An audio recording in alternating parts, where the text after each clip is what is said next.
called this the Sabbath sabotage, and had some. I had some folks in the church, and they were kin to me, and they wouldn't leave it alone. They just kept pushing it and pushing it, and I had to ask them to leave, and I hated doing that, but it was against what the Scriptures taught, and I couldn't have them in the church, and that's what my job is. Now, looking last week, what we talked about was in Nehemiah chapter 9. The first thing we mentioned was the fact that it's not revealed to anyone about the Sabbath for, 2,500 years elapses. Now, that'll make a Sabbath worshiper about go out of his mind, because to him, he thinks that they are keeping the Sabbath the entire time, but it's clear from Nehemiah chapter 9, which verses we looked at, that he made known to them his holy Sabbaths at Sinai when he gave them the law. So that's pretty clear. And that's why you really don't see any mention of it. And I realize there's only Genesis and 15 chapters of Exodus before they start implementing the Sabbath day. And but that's still, and that those 60-some chapters represent 2,500 years. But you don't find any reference to anybody keeping a Sabbath day until they get it at Sinai. One of the other points we brought out is that because of the work of Christ, the written law, all of it, engraved or written, was done away with at the cross. And God did an amazing thing for us. He used the law to condemn us, but then after we accept our condemnation, then He took it away. And it's because of what Jesus Christ did on the cross that took away the law, that we're no longer under it. Now, the third thing we mentioned was the purpose of the law in this age was to bring lost people to Christ. And that is that one of the best presentations of the gospel that I ever heard was Ray Comfort. Now, I don't like everything Ray Comfort. He'll use a New King James Bible, but when that guy uses the law, just the Ten Commandments, he'll devastate a guy just standing there because, everybody's broken at least one or two of them commandments. And he really lays it on them, and the law condemns them. But you got to get them condemned before you can get them saved. So it says the law is our schoolmaster to bring us unto Christ. That was in Galatians 3, that we might be justified by faith. But then it says, but after faith has come, we are no longer under a schoolmaster. That law does not serve any purpose to hold over us to say, I'm going to condemn you. Now, you understand what I'm talking about. I'm talking about eternal condemnation now. I'm not talking about your walk, not talking about your fellowship with God, but that eternal condemnation is no longer there, so therefore the law is no longer there. So that brings us up to the fourth point. It was the Pharisees who were demanding that the Gentiles should be circumcised and keep the law of Moses. Turn to Acts chapter 15. This is when Paul's been ministering for quite a while. He has to go back to Jerusalem to address a matter because he's having problems. He's having problems with the Jews, the concision, if you will, and these are saved Jews, and some of them were saved Pharisees, and they couldn't let it go about circumcision, and they couldn't let it go about the law, which included the Sabbath. So Paul and Barnabas and Peter and James, the Lord's brother, they settled this issue because they had a big conference.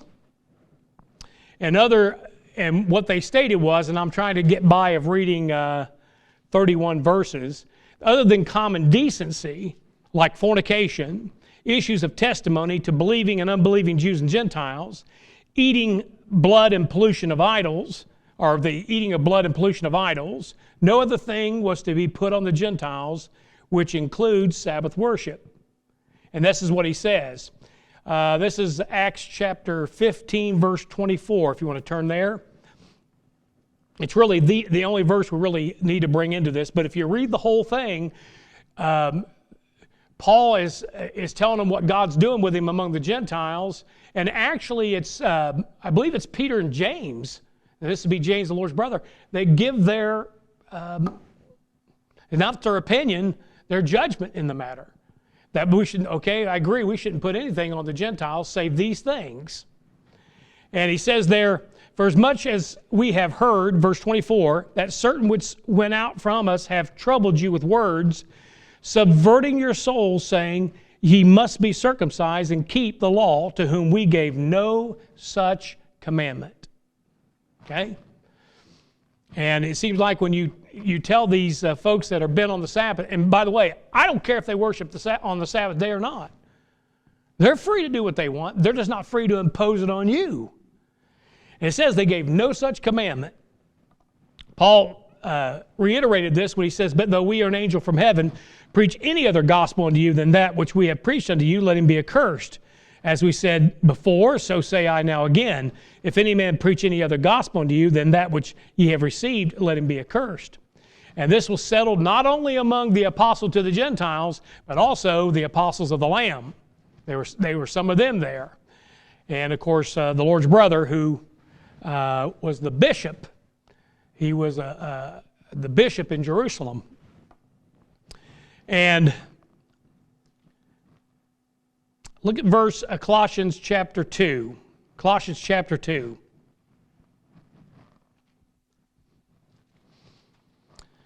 Look at verse 13 to 17.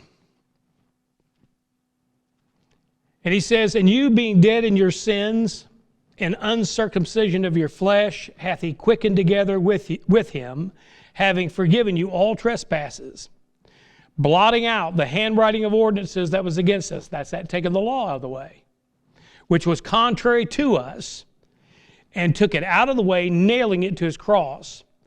Now look what this does. It says, and having spoiled principalities and powers, he made a show of them openly, triumphing over them in it.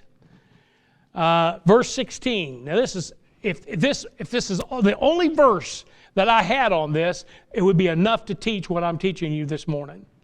He said, let no man therefore judge you in meat or in drink or in respect of a holy day or of the new moon or of the Sabbath days. You see that? You see where it says of the Sabbath days there? No one's to judge you in those matters. And of course, he's referring to the law. So we're not keeping new moons and holy days, and we're not limited to just beef and chicken. We can have some pork, okay? And there's certain things, I mean, there's even certain things they weren't supposed to drink, they would consider defiled. But you have all that in Leviticus, what am I trying to say, the things you eat and drink. Okay, well, dietary laws, that's what I was trying to think of. But he says there, look at verse 17, which are a shadow of things to come. But the body is of Christ. We hold a special position in this age where we're not under the law, but he said it's a shadow. In the millennium, a lot of this is coming right back. A lot of this law is coming right back. There's even going to be sacrifices on an altar. There just will not be a sin sacrifice on the altar. But there'll be wave offerings and heave offerings, and there's all kinds of offerings back there. People are going to bring offerings to the Lord. Now, I don't know how that'll change, but it's something that's going to come back in the millennium. You got to remember the Jew will be not only back in the land, but they'll be the head nation. They'll be a priest nation. And a lot of the stuff you're reading in the Old Testament will still be in the millennium. And I am sure that the worshiping of the Sabbath day will take place. Now, whether that's going to include everybody, I don't know. But it'll definitely include the Jews, because that's a sign between, remember what we read? It's a sign between them and Israel. So, but we're not to judge somebody else about these things. What happens is that you start legislating what people can, and I mean it even gets down to what they wear. If you want to be technical about it, you're not allowed to wear in the Old Testament any blended fibers. You got something that's cotton and nylon, sinner. All that stuff's back there, and if you want to take part of it, you got to take all of it. Now, I didn't say you couldn't wear just cotton. Maybe your skin can't handle nylon. I didn't say that eating pork is all that good for you. It might be. It'd probably do you well not to eat pork every day. Bible says, "Let your moderation be known unto all men." But the thing is, you're not under that commandment. I mean, it says that if you eat pork, it's an abomination. Same word he used for sodomy. So, one point God tells the children of Israel, this is what you can and cannot do under the law, and it was strict. You picked up sticks, you got stoned. Okay? Well, we don't have that kind of thing over us, and thank God we don't. We have such liberty. 2 Chronicles chapter 2, verse 4. Go ahead and turn there. 2 Chronicles chapter 2, verse 4.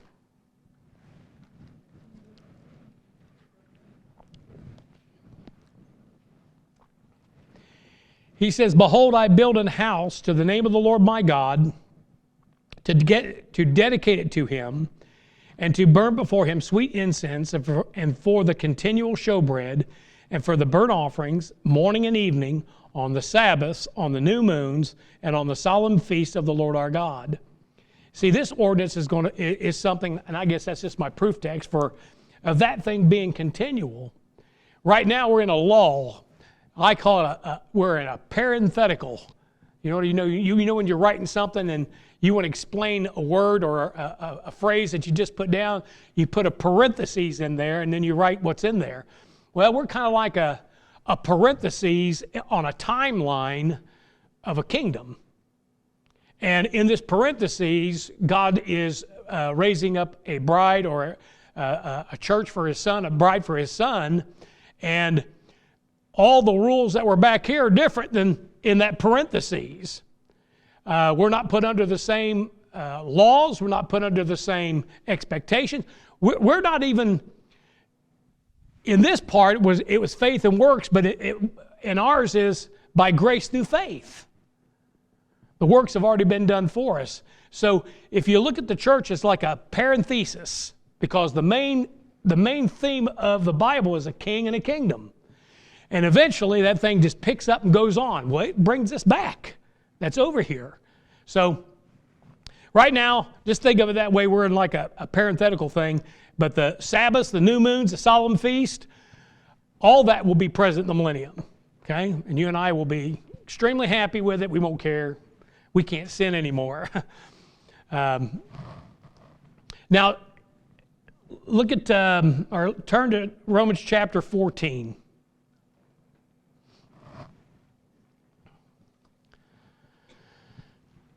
And this is where God gives us, he gives us great liberty, and he talks about some of these things. And you know what he says these things are like? He says they're like doubtful disputations. Romans 14, and look at verse 1. He says, "Him that is weak in the faith receive ye, but not to doubtful disputations." In other words, there are some things that are just, it depends on the believer. There are things that you might be able to eat that I can't, or some things that I can eat and you can't. Things that you feel are harmful to your body, which is the temple of the Holy Ghost, that wouldn't be to me.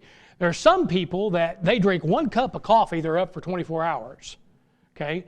There are some people like me that can drink it 24 hours a day and not be up.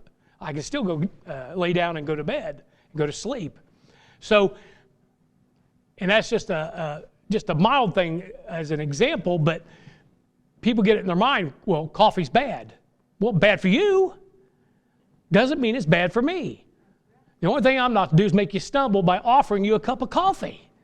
Okay, so if coffee bothers you, that's not for you back there. Anyway, but he says, not to doubtful disputations, for one believeth that he may eat all things, another who is weak eateth herbs. I guess there's the person that's weak is either, when I say weak, it could be 2 different things. Physically weak, to where they can't eat the meat, or maybe spiritually weak because they think there's something wrong with eating meat. Okay? But what I want you to see in particular is it's the weak one that believes that you can't, not that you can. And I think about every Baptist in the country gets that thing backwards. They're more about putting more on people than realizing they have liberty to do that. Lady who came up to Dr. Ruckman one time, might have been a man, I don't know, but somebody came up to Dr. Ruckman one time, and he was preaching a revival meeting with a fellow from Texas. No, this is older than that. He had boys' homes, girls' homes. Lester Roloff. Him and Lester Roloff and a few others were preaching this revival, and they came up to Dr. Ruckman and they said, man, he goes, you're killing us. He goes, what do you mean? He goes, well,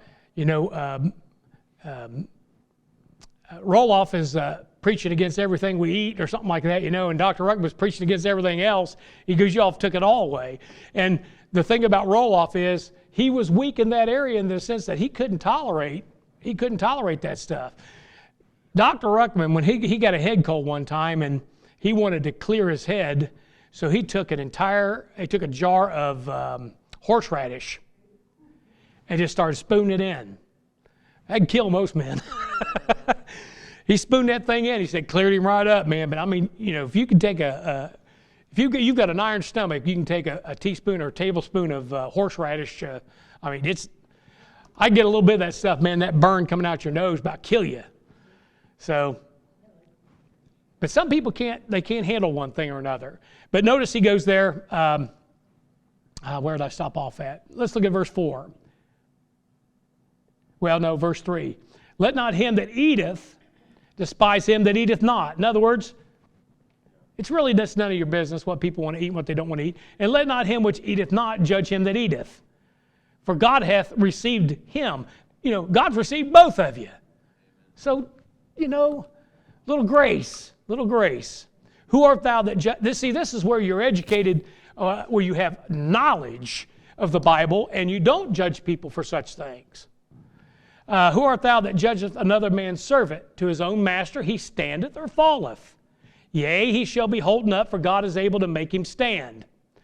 He said, one man esteemeth one day above another. Who could that be that esteemeth the Sabbath above another? A Jew would. And a saved Jew would still, especially if he's in a Jewish community, might still honor that day. But to the Lord he regards it. Okay? Then it says, another esteemeth every day alike. That'd be me. Every day is alike to me. They can throw a holiday in there, and I'll acknowledge the holiday, but it's just another day for me. And to the Lord, I don't regard it. He says, and another esteemeth every day alike, let every man be fully persuaded in his own mind. Do you see that? There are just some things that you just need to be persuaded about yourself. He that regardeth the day regardeth it unto the Lord. He that regardeth not the day to the Lord he doth not regard it. He that eateth, eateth to the Lord, and he giveth God thanks. And he that eateth not to the Lord he eateth not, and giveth God thanks. Thank God I don't have to eat that. You're at liberty. So, and that's just having the liberty to esteem one day above another. That's why I don't get all that fired up and upset. I know there's a lot connected with Christmas. It's pagan. It's Babylonian. But a lot of people, they set aside that day and they give it to the Lord. That's what it says. If that's what they're going to do. If they don't have the pollution of idols in that thing, I can tell you this, if you've got children, and I never let my children be exposed to Santa Claus. Because the attributes they give Santa Claus are the attributes of a God. He knows when you're sleeping, he knows when you're awake. He knows if you've been bad or good, or so be good for goodness sake. That's an omniscient person. And then Santa Claus can do everything. The fact that he wears a red suit bothers me. When the Bible talks about a great red dragon. The fact that Santa, you just take the N and put it at the end and you get Satan. Just the move of one letter. Then you got the smell of soot on him.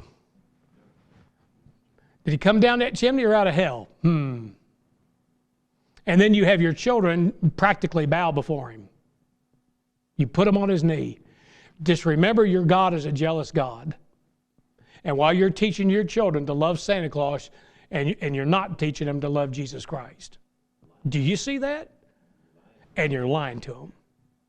And you know what? When they grow up, they don't know the difference between Santa Claus and Jesus Christ. Both of them seem to be like a myth, especially when they find out you've been lying all this time. And by the way, Santa Claus belongs up in the north. Bible says that's where God is. He's in the north. There's just too many things that just... And by the way, they call him Old Saint Nick.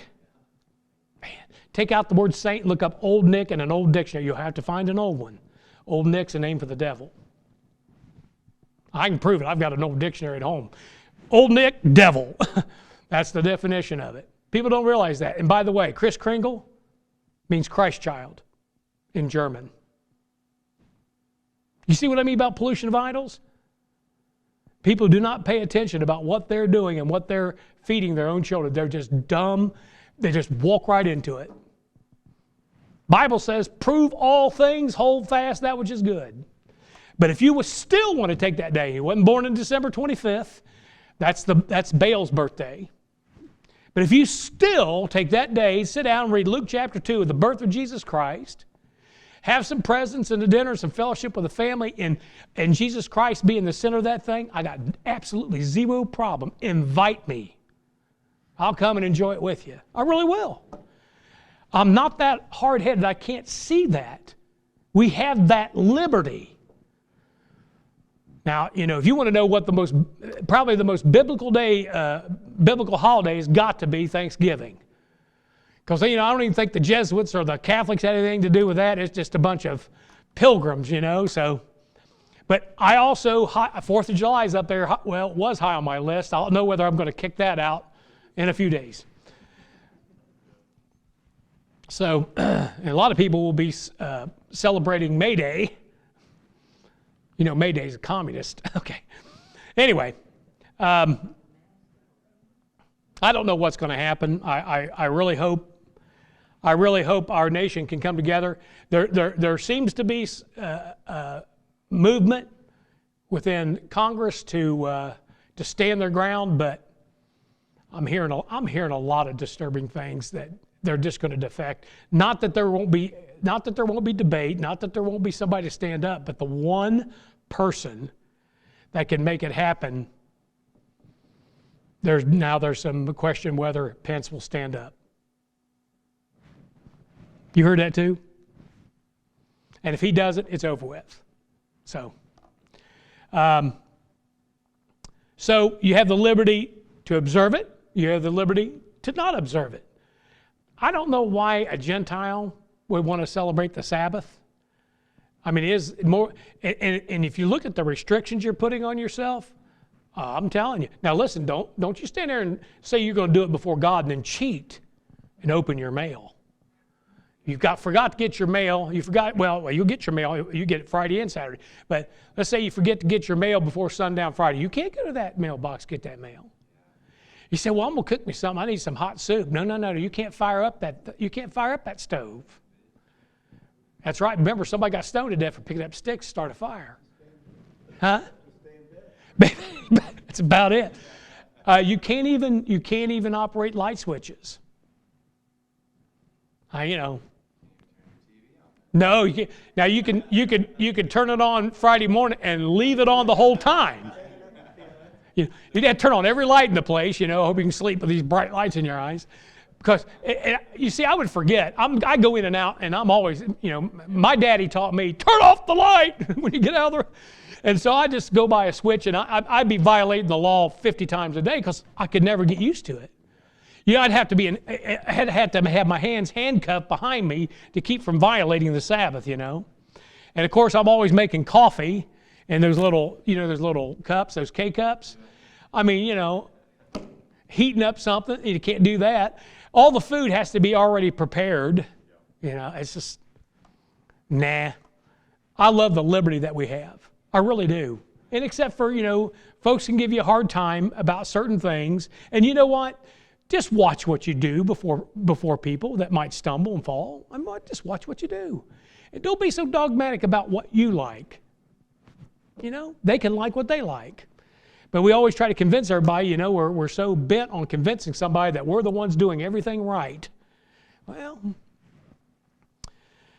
give folks a break. But it's just some folks that are about their diet and everything, they want to impose it on everybody else, or they are about the Sabbath day, they want to impose it on somebody else, and even the law, just things in the law that they want to impose on other people. Circumcision was one of them, okay?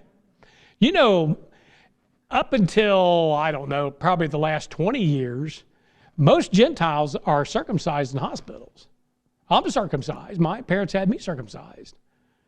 And I'm certainly not Jewish, but that was just something that was considered, more sanitary for the man to be circumcised, and that's why they did it.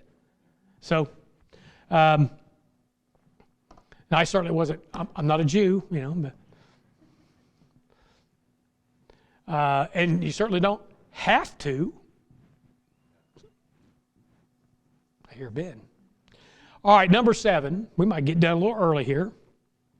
See how long this takes. Implying that worshiping the first day of the week is evil because English-speaking people call it Sunday. And I'll tell you why this is ridiculous. Now, no doubt that Sunday is a pagan reference to the first day of the week. It's the, worshiping of the sun. No doubt about it. I mean, I agree with them 100%, except the Bible doesn't call it Sunday, or not even Fun Day. Some of you will get that reference. It's the first day of the week. Anywhere you find it in the Bible. They didn't number them Monday, Tuesday. They said there's the first day of the week, the second day of the week, third day of the week, and then all the way to the seventh day, which was Saturday, or which is the Sabbath, actually Friday and Saturday. Remember, a Jewish day begins evening, morning. So, and the reason I say that is if Sunday is so pagan because it's called Sunday, then what about Saturday, which is named after Saturn, Saturnalia. It's named after a god. Sunday, Saturday, Friday. Was that Freitag or whoever it is? You say, are they all of them? I think Thursday is Thor, I do believe. Wednesday is Wendy. No, I've just made that up. I don't know who Wednesday is. I don't know who Tuesday is either. But if you were to go and look up the names of those, every one of them is named after a false god. Yep. Tyr? Are these all Norse gods almost? Okay. Because that's what it sounded like. They're Norse gods, but But somebody will pick, Sunday, look at that. Well, they're all named after gods, so they're all ungodly. So I guess we're going to do away with a week. We're going to cancel the week. No, your Bible says the first day of the week. The first day of the week. Now, if you want to know what happened on the first day of the week, why we worship and come here and worship on the first day of the week, is because that's our example in the New Testament, not the Sabbath. Even in Exodus 12, when after the Passover, let me think here a second.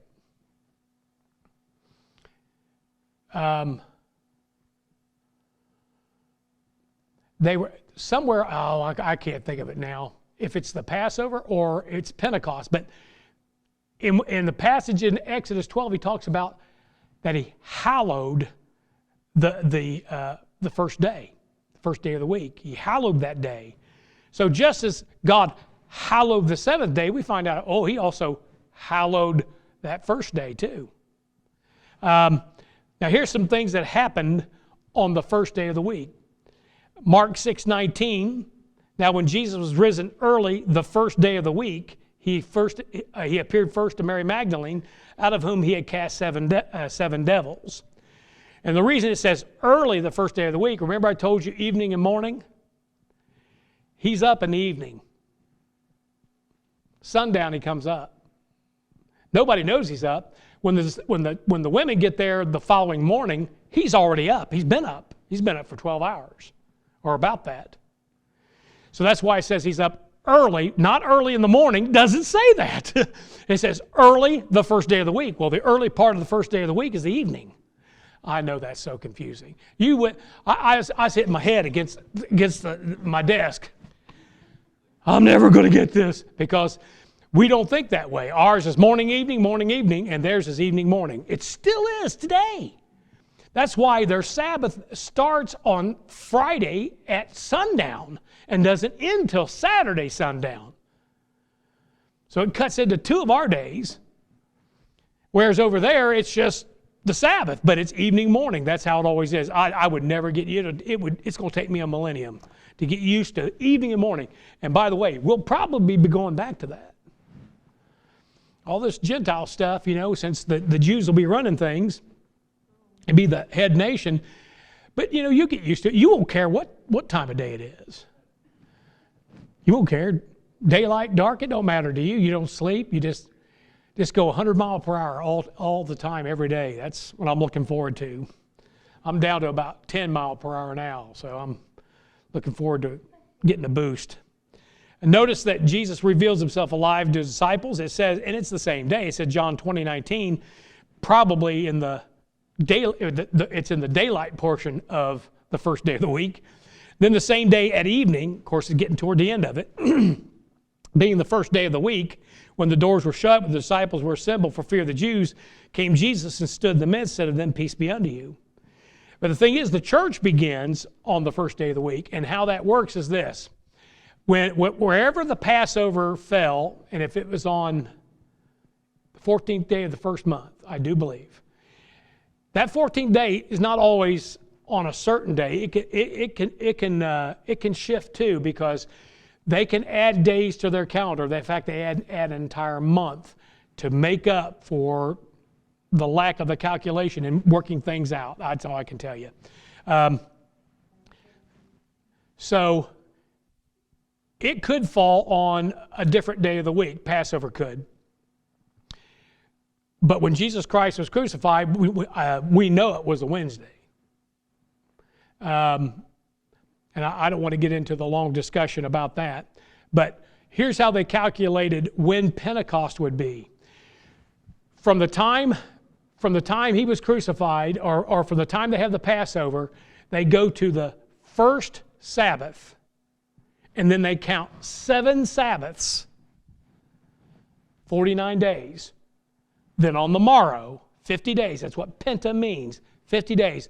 On the morrow is Pentecost. Well, if you're counting Sabbaths, from Sabbath to Sabbath, so where are you always going to land? On the first day of the week. If you're going Sabbath to Sabbath to Sabbath to Sabbath to Sabbath, and then it says on the morrow, Sunday, first day of the week. You say, at Pentecost, first day of the week, the church begins. Or let's put it this way, the church is populated. The body has been prepared since the cross. There's nobody in it till Pentecost in Acts 2. Then there's the gathering and fellowshipping and preaching that takes place on the first day of the week. Acts 20, verse 7. Turn there. Acts 20, verse 7.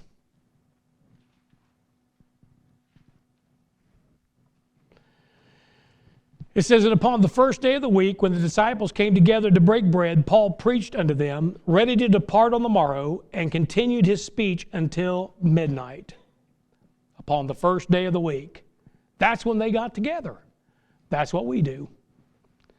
Not only that, but if you look at, turn to 1 Corinthians 16:2.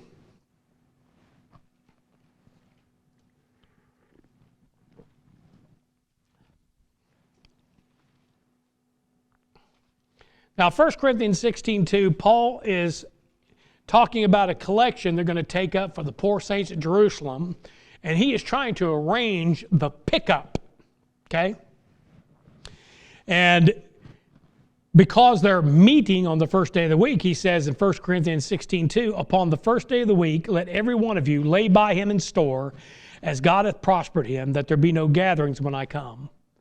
And what he's saying is, look, I'm coming to you on the first day of the week when you all meet, and those of you that said you would give and help out those poor saints in Jerusalem, have it with you.